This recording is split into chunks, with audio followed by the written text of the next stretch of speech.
হামের প্রাদুর্ভাব নিয়ে যমুনা টিভির অনুসন্ধানে সত্যতা মিলল স্বাস্থ্য সচিবের কথায়। গেল ডিসেম্বরে স্বাস্থ্য সহকারীদের আন্দোলন আর সংকটের কারণে ব্যাহত হয় টিকা কার্যক্রম।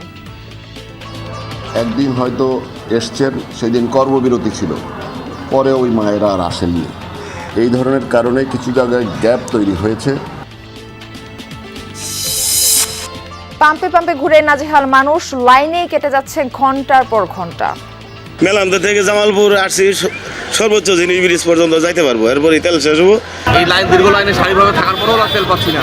আমাদের তেলগুলো যাচ্ছে কোথায়? তেল তো সংকট নাই। সিন্ডিকেট ব্যবসায়ীরা অনেক তেল মজুত করে রাখছে, তেলের দাম বাড়বে বলে। রূপগঞ্জে চোরাই তেলের সিন্ডিকেটের জমজমাট ব্যবসা। জ্বালানি সংকটে ব্যাহত ফসল উৎপাদন, থমকে গেছে সেচ পাম্প ও ট্রাক্টরের ব্যবহার। খাদ্য নিরাপত্তা ও মূল্যস্ফীতি নিয়ে শঙ্কা বিশ্লেষকদের। এবারের ঈদযাত্রায় সড়ক, নৌ ও রেলপথে ঝরছে কয়েকশো প্রাণ। দুর্ঘটনা নিয়ন্ত্রণে কর্তৃপক্ষের নেই উদ্যোগ, অসচেতন যাত্রীরাও। জানলা দিয়ে বের হওয়ার চেষ্টা করেছে। অনেকে তারা বলেছেন যে জানলার পাশে যে রড থাকার কারণে তারা বেরোতে পারেনি। আধা ঘন্টা পর পর লঞ্চ আছে, অথচ তারা আগে যাবে। রিস্কটা নিছি, কথা ঠিক, রিস্ক নেওয়ার সময় এতটা সতর্ক ছিলাম না আর কি। পাবনার ঈশ্বরদী সহ বিভিন্ন এলাকায় লিচু গাছ পরিচালনায় ব্যস্ত বাগানীরা। আবহাওয়া অনুকূলে থাকলে ভালো ফলনের প্রত্যাশা। বালা মুসিবত না হলে এখন ভালোই হবে। ঘরঘাটি যদি দেয় এবং যদি আল্লাহ যদি দেয়, যদি মোটামুটি দেখা যাচ্ছে ভালোই।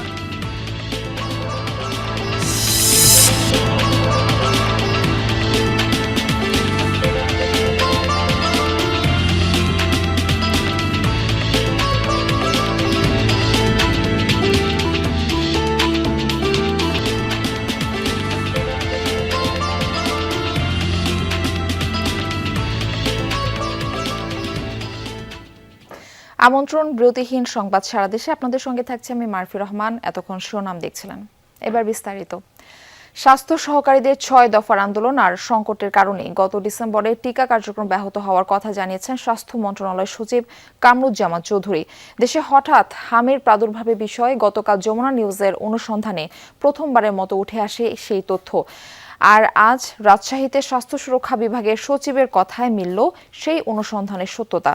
এদিকে গত 8 বছর ধরে হামের টিকা দেয়া হয়নি বলে স্বাস্থ্যমন্ত্রীর দাবি নিয়ে অনুসন্ধান চালিয়ে দেখা যায় শুধু নিয়মিত টিকাদানই নয়, এই সময়ের মধ্যে বিশেষ ক্যাম্পেইনও অনুষ্ঠিত হয়েছে। শিশুদের হঠাৎ হামের প্রকোপ বাড়ায় যমুনা নিউজের অনুসন্ধানে বেরিয়ে আসে গত ডিসেম্বরে সারা দেশে টিকা প্রদানের হার উদ্বেগজনকভাবে কমেছে। সেই মাসেই স্বাস্থ্য সহকারীরা নেমেছিলেন আন্দোলনে। মঙ্গলবার স্বাস্থ্য সুরক্ষা বিভাগের সচিব কামরুজ্জামান চৌধুরী রাজশাহীতে সাংবাদিকদের জানালেন সেই একই তথ্য। আমাদের স্বাস্থ্যকর্মীরা একসময় ছোট ছোট আন্দোলন করেছিল, কর্মবিরতি করেছিল। আমাদের টিকারও তখন কিছু সংকট তৈরি হয়েছিল। এই সংকট আবার কিছু মায়েরা ধরেন একদিন হয়তো এসছেন, সেদিন কর্মবিরতি ছিল, পরে ওই মায়েরা আর আসেননি। এই ধরনের কারণে কিছু জায়গায় গ্যাপ তৈরি হয়েছে। এই আমাদের ইনভেস্টিগেশনে, প্রাইমারি ইনভেস্টিগেশনে বলে যে ওই গ্যাপগুলোর কারণে এটা ছড়িয়েছে। এর আগে রোববার স্বাস্থ্যমন্ত্রী দাবি করেছিলেন গত 8 বছর দেশে হামের টিকা না দেয়ায় এই পরিস্থিতি দেখা দিয়েছে। 2018-র পরে আর কোনো ক্যাম্পিং হয় নাই এই ইতিহাস। তবে অনুসন্ধানে দেখা গেছে এই সময়ের মধ্যে ইপিআই কর্মসূচির আওতায় 2 ধরনের হামের টিকাই নিয়মিত দেয়া হয়েছে।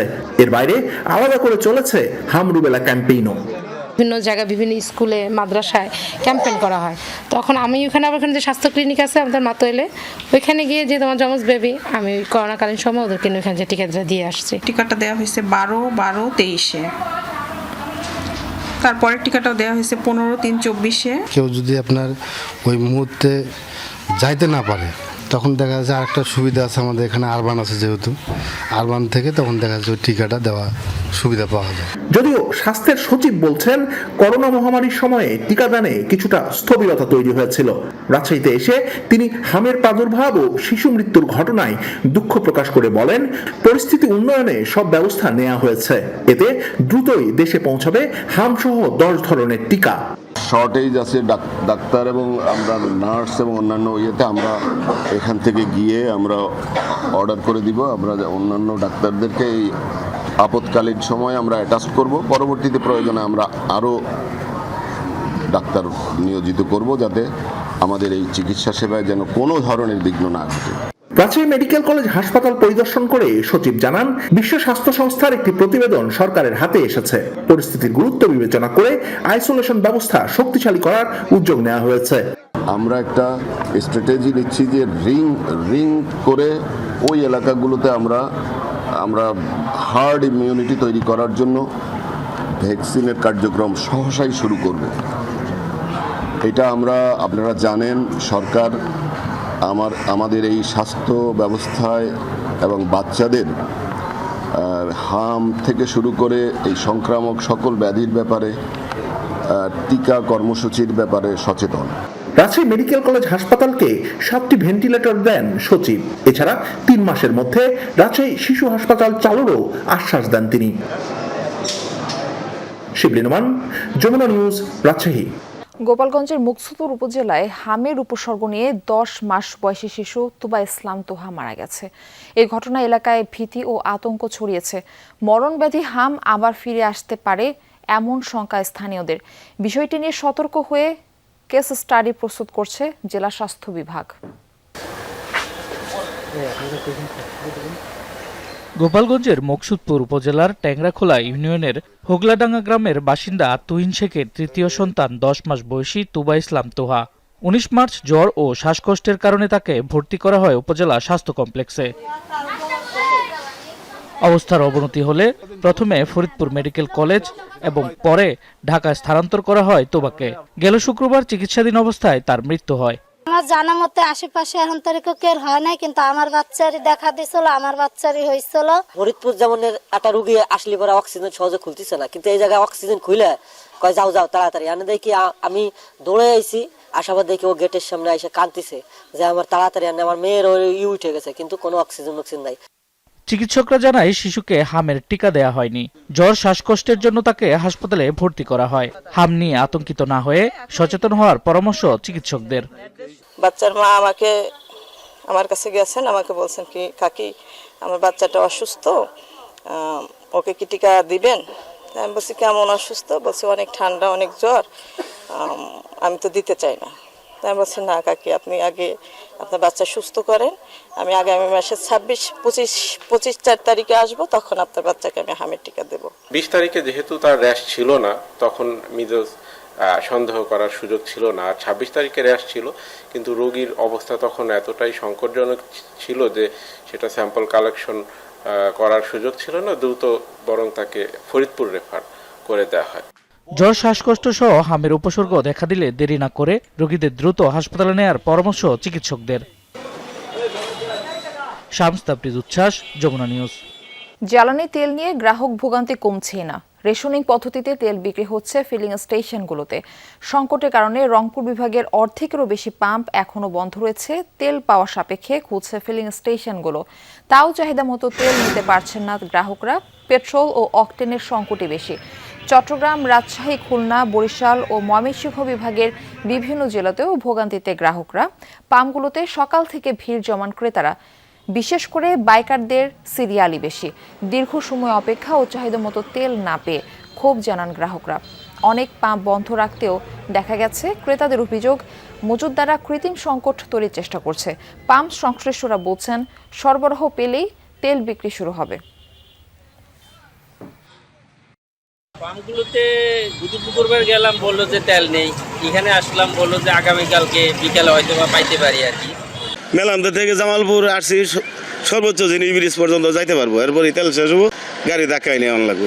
এই দীর্ঘ লাইনে সারিভাবে থাকার পরেও তেল পাচ্ছি না। আমাদের তেলগুলো যাচ্ছে কোথায়? তেল তো সংকট নাই। সিন্ডিকেট ব্যবসায়ীরা অনেক তেল মজুত করে রাখছে, তেলের দাম বাড়বে বলে। আমাদের প্রয়োজন শুধু 9000 অক্টেন, 9000 পেট্রোল। সেখানে আমরা পাচ্ছি শুধু 3000 পেট্রোল, 3000 অক্টেন। এদিকে জ্বালানি তেলের সংকটের সুযোগ নিয়ে নারায়ণগঞ্জের রূপগঞ্জে গড়ে উঠেছে চোরাই তেলের সিন্ডিকেট। ফিলিং স্টেশনগুলোতে যখন তেলের জন্য হাহাকার, তখন ঠিক তার উল্টো চিত্র খোলা বাজারে, যেখানে চড়া দামে বিক্রি হচ্ছে পেট্রোল, অকটেন ও ডিজেল। জ্বালানি তেল সংকটে নারায়ণগঞ্জের রূপগঞ্জে বিভিন্ন ফিলিং স্টেশন মাঝে মধ্যেই বন্ধ থাকছে। তেল আসার খবর পেলে ভিড় জমাচ্ছেন গ্রাহকরা, তবে মিলছে না চাহিদা মতো পেট্রোল, অকটেন কিংবা ডিজেল। তেল নেই, কোনো পাম্পেই নেই। যত পাম্পে এখন পর্যন্ত দাঁড়ালাম, এক পাম্পেও নেই। রূপগঞ্জের অলরেডি সবগুলো পাম্প আমার ঘোরা শেষ। মিনিমাম 3 লিটার তেল আমি অপেক্ষা করছি, তেল কিনতে গিয়ে আর 15 দিনের উপরে আমরা পাচ্ছি না octane diesel. Octane petrol diesel কিছুই নেই, একবারে শূন্য। দেন না রশি লাগাই দিচ্ছি পুরো দোনো সাইডে গেটে। ডিজেল দিচ্ছে সপ্তাহে একবার, এক গাড়ি করে ডিজেল দিচ্ছে, ওটা বিক্রি করতেছে। আর যখনই আনি তখনই তাড়াতাড়ি শেষ হয়ে যায়। ঈদের 2 দিন আগে আমাদেরকে অকটেন দেওয়া হয়েছিল, এখন পর্যন্ত আর কোনো অকটেন দেওয়া হয়েছে না। অথচ আশেপাশেই খোলা বাজারে মিলছে তেল। উপজেলার বিভিন্ন সড়কের পাশে গড়ে উঠেছে 150 থেকে 200 টং দোকান, যেখানে প্রতি লিটার পেট্রোল বিক্রি হচ্ছে 200 থেকে 300 টাকা পর্যন্ত, আর অকটেন মিলছে 250 থেকে 300 টাকায়। পাম্পে গেলে প্রায় 200-250 বাইক থাকে, তার মধ্যে আবার ঠিক মতো তেল পাওয়া যায় না। খোলা মার্কেটে তেল আছে, তারা আবার তেল বিক্রি করে 200 টাকা 220 টাকা লিটার। পাম্পে তো 130 টাকা করে নিত, আর খোলা তো দ্বিগুণ, ডাবলেরও বেশি নেই। হ্যাঁ, এখন এটা কে দেখবে? সরকার যদি এটা স্টেপ না নেয়। অনুসন্ধানে দেখা যায় নৌপথে চলাচলকারী পণ্যবাহী জাহাজ, সড়কে চলাচলকারী বিভিন্ন যানবাহন থেকে টং দোকানে তেল বিক্রি করছে অসাধু চালকরা। এছাড়া অভিযোগ রয়েছে ডিলার ও ফিলিং স্টেশন থেকেও সরাসরি তেল আসছে অবৈধ হয়ে বাজারে। মাঝে মধ্যে ডিলার থেকে পাই আর কি, তাও আমার সবসময় পাওয়া যায় না। কত করে বিক্রি করলেন? বেশি রে ভাই, ওনার 2 লিটার তেলের দরকার কইছে, আমি যে ওনার অনেকে বলে 300 টাকা না, 400 টাকা করে তেল। না ভাই, আমি ওনারটা এই টাকা করে আর কি 20 টাকা করে হইবে। আমার তো নামায় দিয়ে গেছে আর কি, আমার আর্জেন্ট লাগবে তো। শিল্পাঞ্চল হওয়ায় রূপগঞ্জে জ্বালানি তেলের চাহিদা বেশি। অসাধু চক্র কৃত্রিম সংকট তৈরি করে ফায়দা লোটার চেষ্টা করছে বলে অভিযোগ রয়েছে। উপজেলা প্রশাসন বলছে, অবৈধ মজুদ ও চোরাই তেলের কারবার ঠেকাতে ভ্রাম্যমাণ আদালত পরিচালনা করা হচ্ছে। আমরা প্রত্যেকটা পেট্রোল পাম্পে যাচ্ছি, তারা কি পরিমাণে তেল মজুদ করছেন, কি সেল করছেন, কাদের কাছে সেল করছেন, সেগুলো রেজিস্টার আমরা চেক করছি। আর খোলা বাজারে যেটি বলেছেন, আমরা 2-1টি জায়গায় সত্যতা পেয়েছি, আমরা সেগুলো মোবাইল কোর্টের মাধ্যমে জরিমানাও করেছি তাদেরকে। রূপগঞ্জে ফিলিং স্টেশন রয়েছে 15টি, আর খোলা বাজারে তেল বিক্রির অনুমোদন আছে 2 জন পরিবেশকের। জাহিদ হাসান, যমুনা নিউজ। দিনাজপুরের ঘোড়াঘাটে অবৈধভাবে মজুত করা 1671 লিটার ডিজেল জব্দ করেছে উপজেলা প্রশাসন। দুপুরে পৌর শহরের আজাদ মোড় এলাকায় একটি দোকান থেকে এসব ডিজেল জব্দ করা হয়। উপজেলা নির্বাহী কর্মকর্তা জানান, জ্বালানি সংকটের মধ্যে অবৈধ মজুত ঠেকাতে সারা দেশে অভিযান চলমান রয়েছে। এরই অংশ হিসেবে সালাম ভলকানাইজিং দোকানে অভিযান চালানো হয়। সে সময় কয়েকটি প্লাস্টিকের ড্রামে মজুত করা অবস্থায় পাওয়া যায় ডিজেল। পরে জব্দকৃত ডিজেল সরকারি দরে নিলামের মাধ্যমে বিক্রি করা হয়। অভিযানের সময় দোকান মালিককে পাওয়া যায়নি। এদিকে তেল না পেয়ে গাইবান্ধায় সড়কে বিক্ষোভ করেছে মোটরসাইকেল চালকরা। সকালে শহরের আর রহমান পেট্রোল পাম্প কর্তৃপক্ষ মেশিন নষ্ট থাকার কথা জানালে ক্ষুব্ধ হয়ে পাম্পের সামনে সড়কে অবস্থান নেন বাইকাররা। কিছু সময় সড়কে অবস্থানের ফলে গাইবান্ধা পলাশবাড়ি সড়কের 2 পাশে আটকা পড়ে যানবাহন, এতে তৈরি হয় যানজট। খবর পেয়ে পুলিশ ও সদর উপজেলা প্রশাসন বিক্ষোভকারীদের সরিয়ে দেয়, এতে স্বাভাবিক হয় যান চলাচল।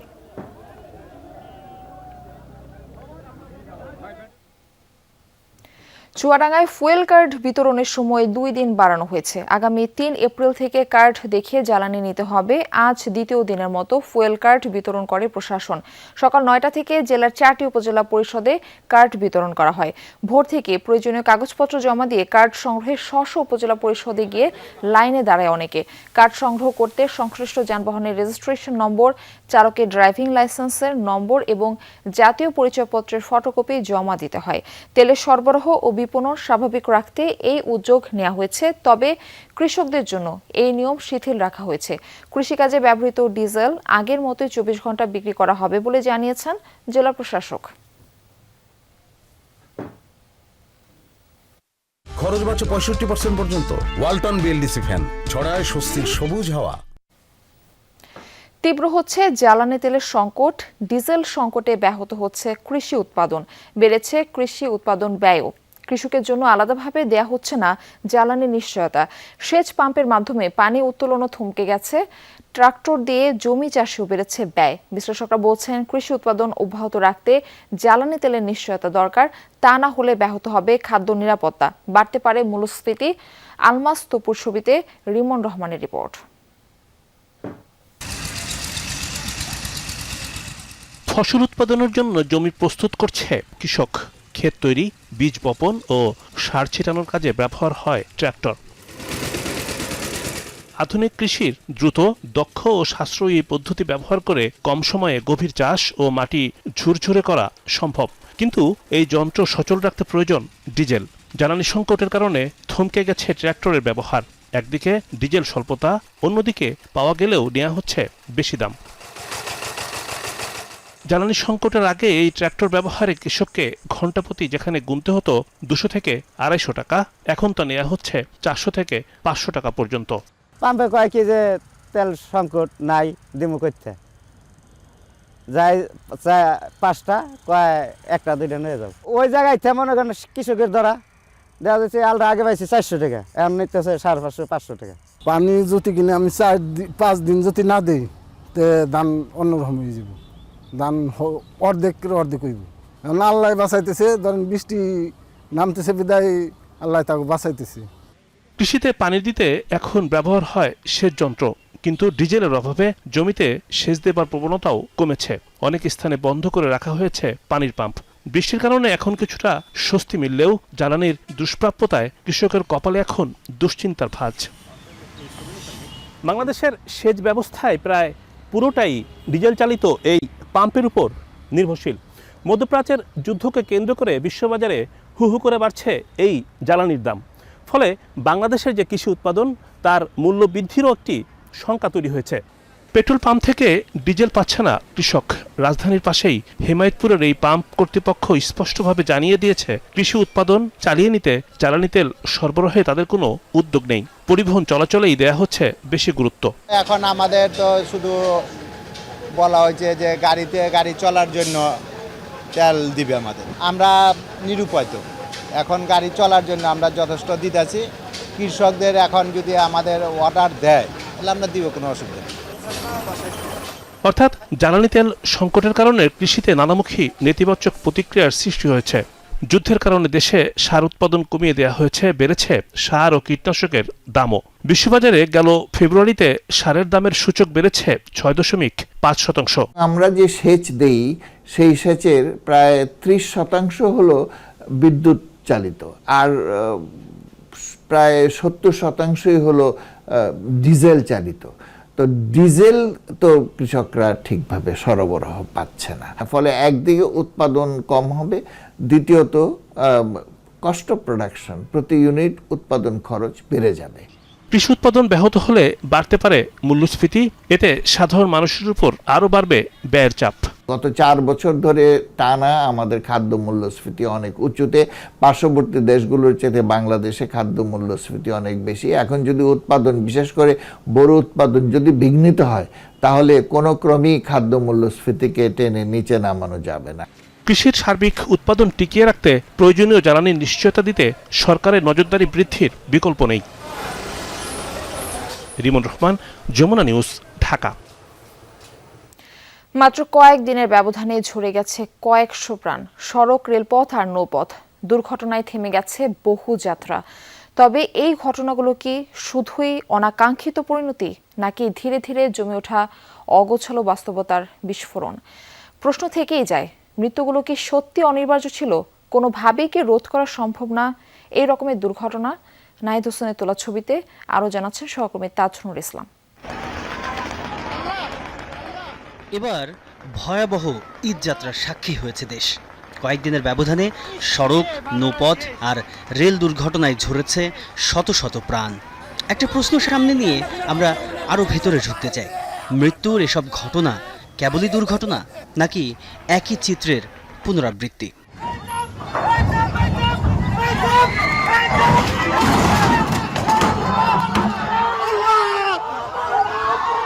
পাটুরিয়া দৌলতদিয়া ফেরিঘাট এই মুহূর্তে দেশের সবচেয়ে ব্যস্ত ফেরি রুট। এই কদিন আগেই দৌলতদিয়ার ৩ নম্বর ঘাটে তলিয়ে যায় একটি বাস, ঝরে যায় ২৬টি তরতাজা প্রাণ। ওই যে একটা ফেরি ছিল আর কি, উনি চাইছিল এনে ভিড়াবো, গাড়ির নামবে আর ধুয়ে যাবো, উনি এনে আনবে ব্রেক ফেলে মারতেছে। আপনারা দেখেন যে সমস্ত ডাল, এই সমস্ত হাই লোড হইলে গাড়ির ধরে রাখা কষ্ট। পল্টনেতে যখন ফেরির উপরে গাড়ি ওঠে তখন আপনার গাড়ির ওয়েট আর ফেরি তো পানির অত ভারসাম্য নেই, ওই ফেরি নিচে হয়ে যায়, যার কারণে আপনার ওই গাড়ির পিছন পেতে যায়। গতদিন যেটা দেখেছি, যে গাড়ি যখন চলে গেছে সোজা, যে যাত্রীগুলো উঠেছে তারা জানলা দিয়ে বের হওয়ার চেষ্টা করেছে। অনেকে তারা বলেছেন যে জানলার পাশে যে রড থাকার কারণে তারা বেরোতে পারেনি। ঘটনাস্থলে গিয়ে দেখা যায় যে র্যাম্প দিয়ে পন্টুনে ওঠানামা করে যানবাহন তা যথেষ্ট নিরাপদ নয়। র্যাম্পগুলো পিচ্ছিল, আবার সামনে নেই কোনো নিরাপত্তা বেষ্টনী।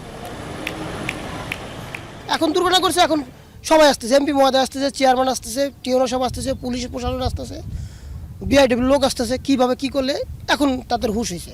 নতুন পল্টনগুলো যদিও ঘাটে লাগাইতো তাহলে অন্তত একটু গাড়িগুলো চলাচলের একটু হলেও নিশ্চয়তা পাওয়া যেত। রাস্তা তো বেশি একটা ভালো না, ভাঙাচোরা আছে, উঁচু নিচে আছে, রাস্তাটা সমান করে দিলে একটু ভালো হতো আমাদের জন্য। গাড়ি ওঠানামার সময় ফেরির স্টাফরাই গাইড করেন, কিন্তু নেই কোনো নির্দিষ্ট সিস্টেম, নেই আধুনিক নিরাপত্তা ব্যবস্থা। মোটা দাগে কারণ পাওয়া গেল 3টে। ফেরিতে ওঠার এই যে র্যাম্প, সেটি যথেষ্ট মানসম্মত নয়, আবার সড়ক আর র্যাম্পের উচ্চতারও রয়েছে বিস্তর ফারাক। এমন একটি র্যাম্প দিয়ে কোনো গাড়ি ফেরিতে চড়তে যাওয়ার সময় কোনো ক্রমে যদি ব্রেক ফেল করে, তবে তার পরিণতি হবে তেমনই যেমনটি হয়েছিল সৌহার্দ্য পরিবহনের সেই বাসটির বেলায়। দেশের সবচেয়ে ব্যস্ত নৌপথ টার্মিনাল এই সদরঘাট। প্রতিদিন শত শত লঞ্চ, হাজারো মানুষের যাতায়াত। ঈদের দুদিন আগেই ঘটেছিল ভয়াবহ দুর্ঘটনা। 2 লঞ্চের চাপায় মারা যান 2 জন। ভয়াবহ এই দুর্ঘটনার পর বলা চলে একটুও বদলায়নি সদরঘাটের নৈমিত্তিক চিত্র। চলন্ত লঞ্চে উঠতে ঝুঁকি নিচ্ছে মানুষ। নৌকা বা ট্রলার ব্যবহার করে মাঝ নদীতে ওঠানামা করছে যাত্রী ও মালামাল। মানুষের কিসের এত তাড়া? নৌকা কাটা চাপে হয়তো উঠতে দেয় না, সরাই ফেলে, তখন যারা উঠতে পারলে ওঠে, না উঠতে পারলে সরাই দেয়। আধা ঘন্টা পর পর লঞ্চ আছে, অথচ তারা আগে যাবে, আধা ঘন্টা 5 মিনিট আগে গেলেই তারা মনে করেন যে বাঁচে যায়, কিন্তু জীবন যে শেষ হয়ে যাচ্ছে এটার কোনো ইয়ে নাই।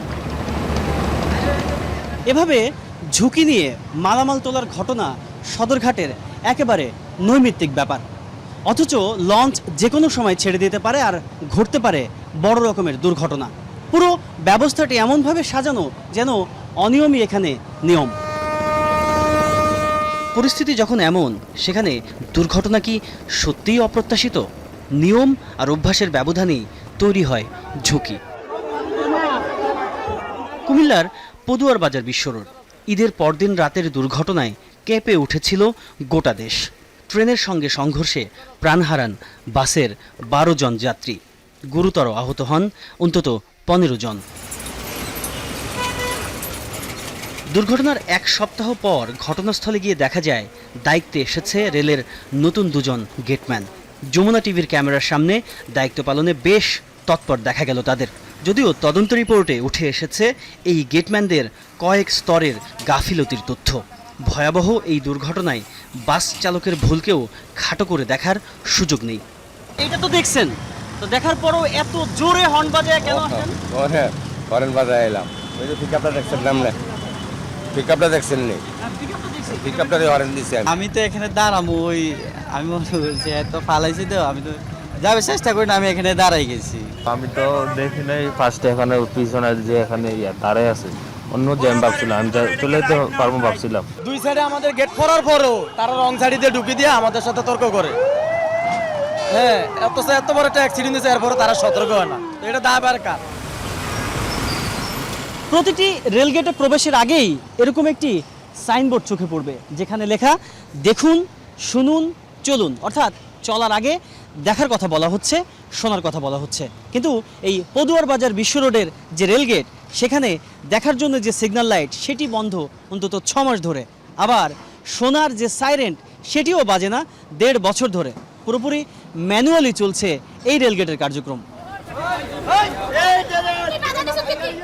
ব্যস্ত এই রেলগেটে মানুষের তাড়াহুড়ো কমেনি, ঝুঁকি জেনেও অপেক্ষা করতে চায় না অনেকে।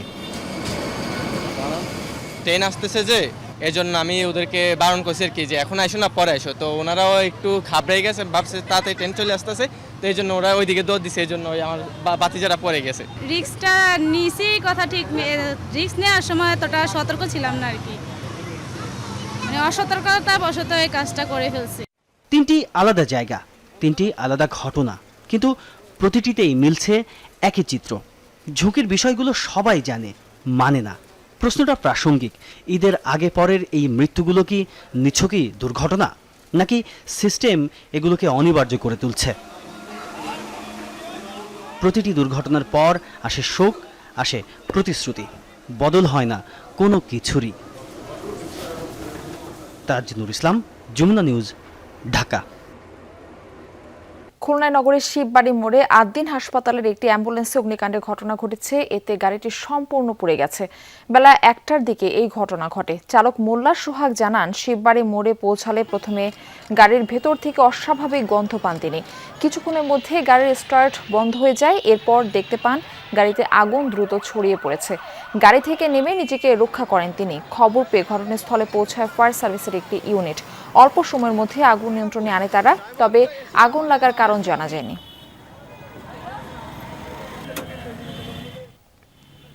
জামালপুরে অবৈধ স্থাপনা অপসারণে উচ্ছেদ অভিযান চালিয়েছে প্রশাসন। সকালে সদরের নান্দিনা লক্ষ্মীচরে ব্রহ্মপুত্র নদীর উপর নির্মাণাধীন সেতুর জন্য অধিগ্রহণকৃত জমিতে এই অভিযান চালানো হয়। সদর উপজেলার সহকারী কমিশনার জানান, নদের উপর 106 কোটি টাকা ব্যয় 600 মিটার দীর্ঘ সেতু নির্মাণের কাজ চলছে, কিন্তু অধিগ্রহণ করা জমি থেকে স্থাপনা সরিয়ে নিচ্ছিলেন না মালিকরা। দ্রুত প্রকল্পের কাজ শুরু করার লক্ষ্যে তাই অবৈধ স্থাপনাগুলো গুড়িয়ে দেওয়া হয়। অভিযানে প্রায় 25টি অবৈধ স্থাপনা উচ্ছেদ করা হয়েছে।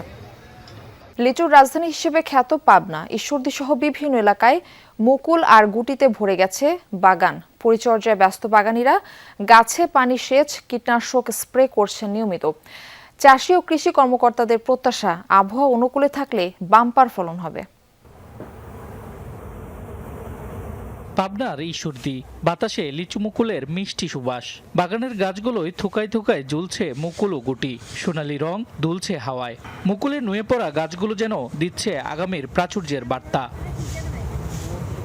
বাগানীরা ব্যস্ত পরিচর্যায়, গাছে পানি সেচ, কীটনাশক স্প্রে সবই চলছে নিয়মিত। তাদের চোখে ভরপুর আশা, এবার হবে ভালো ফলন। ঝড়ঝাঁটি যদি না দেয় এবং যদি আল্লাহ যদি দেয়, যদি মোটামুটি দেখা যাচ্ছে ভালোই। লিচুর ফুল অনেকটাই বেশি হয়েছে, এর আগেরবার তো আসছিল না বললেই চলে। ঈশ্বরদীর পাশাপাশি চাটমোহরেও লিচুর বাগান এখন মুকুলে ভরা। চারপাশ মাতোয়ারা মৌ গন্ধে। বাগানে মৌ বক্স বসিয়ে মধু সংগ্রহ করছে দেশের বিভিন্ন স্থান থেকে আসা খামারিরা। মৌমাছির গুঞ্জন আর লিচুর সুবাসে বাগানে এক অন্যরকম আবহ। কি হবে উপরওয়ালা জানে, বালা মুসিবত না হলে এখন ভালোই হবে। এইখানে আইসি, এবার মৌমাছি এক জায়গায় অনেক থাকার কারণে মধু কম হচ্ছে। এবার আবহাওয়া অনুকূলে থাকায় বাম্পার ফলনের আশা কৃষি কর্মকর্তাদের। লিচু বাগানে যেটা দেখছি যে পর্যাপ্ত মুকুল আসছে এবং এখন পর্যন্ত আবহাওয়া অনুকূলে থাকা আমরা আশাবাদ ব্যক্ত করছি যে হয়তো আমরা আমাদের কাঙ্ক্ষিত লক্ষ্যমাত্রা অর্জন করতে সক্ষম হব। পাবনায় 4624 হেক্টর জমিতে রয়েছে লিচুর বাগান। চলতি মৌসুমে উৎপাদনের লক্ষ্যমাত্রা প্রায় 35,000 মেট্রিক টন। শামস তাবরিজ উচ্ছ্বাস, যমুনা নিউজ। দর্শক, এ ছিল সংবাদ সারা দেশে।